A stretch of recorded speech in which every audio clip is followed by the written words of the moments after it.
বাংলাদেশ বেতার রাজশাহী। এখন শুনবেন স্থানীয় বাংলা সংবাদ।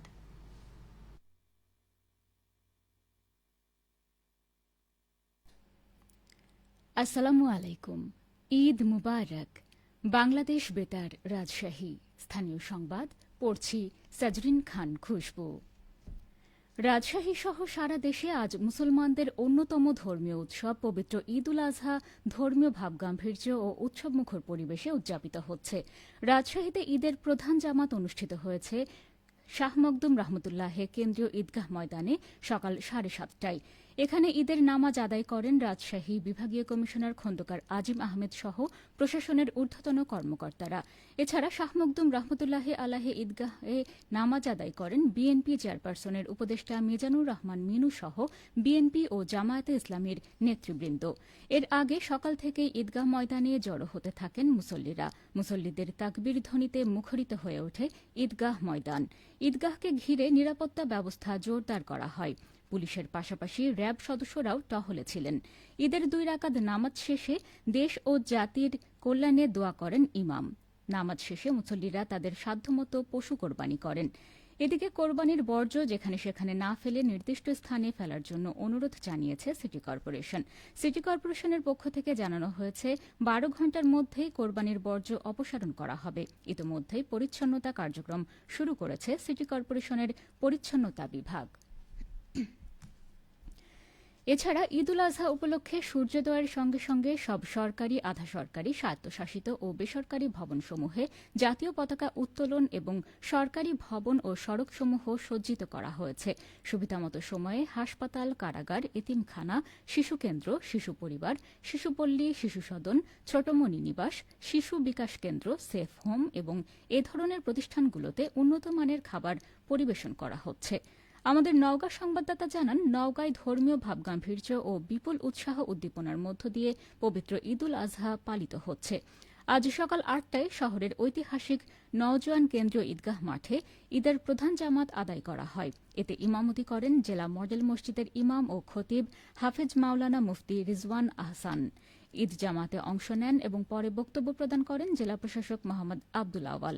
এ সময় স্থানীয় সরকার বিভাগের উপপরিচালক ও পৌরসভার প্রশাসক টি এ মুমিন ও অন্যান্য সরকারি কর্মকর্তা এবং জনপ্রতিনিধি সহ হাজারো মুসল্লি একসাথে নামাজ আদায় করেন।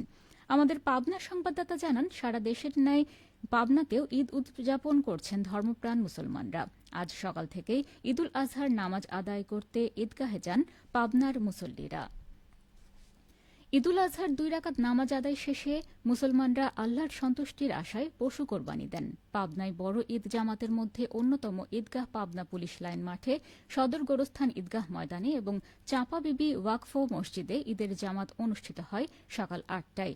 এছাড়াও জেলার অন্যান্য ঈদগাহে সকাল 7:30টায়, 8টা এবং 8:30টায় ঈদ জামাত অনুষ্ঠিত হয়। পাবনা পুলিশ সুপার মুর্তজা আলী খান জানান, পাবনায় ঈদুল আজহা উদযাপন নির্বিঘ্নে করতে সব ধরনের নিরাপত্তা জোরদার করা হয়েছে।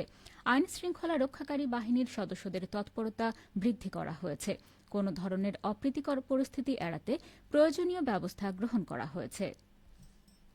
আমাদের নাটোর সংবাদদাতা জানান, নাটোরে ঈদুল আজহার প্রধান জামাত সকাল 6:45টায় কেন্দ্রীয় ঈদগাহ ময়দানে অনুষ্ঠিত হয়েছে।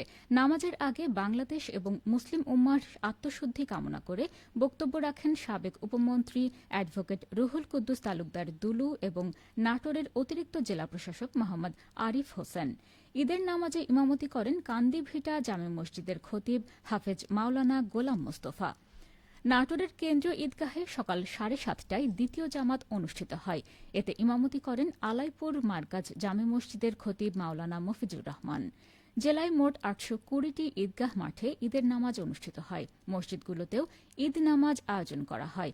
এদিকে ঈদুল আজহা উপলক্ষে নাটোরে পশু কোরবানির কার্যক্রম অব্যাহত আছে। ঈদগাহ ময়দানে নামাজ আদায় শেষে মুসল্লিবৃন্দ তাদের পশু কোরবানির কার্যক্রমে নিয়োজিত হয়েছেন। জেলা প্রাণী সম্পদ কর্মকর্তা ড জুলফিকার মোহাম্মদ আক্তার হোসেন জানান, জেলায় এবারের ঈদে প্রায় 3 লক্ষ পশু কোরবানি হচ্ছে।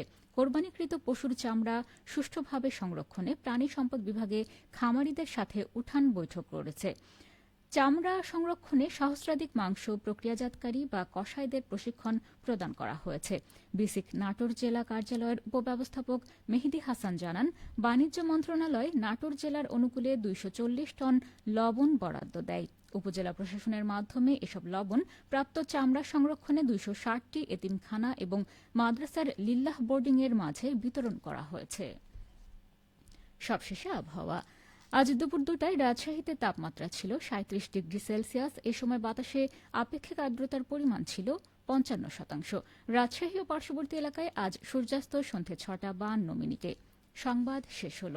আমাদের পরবর্তী সংবাদ বিকেল 4:05।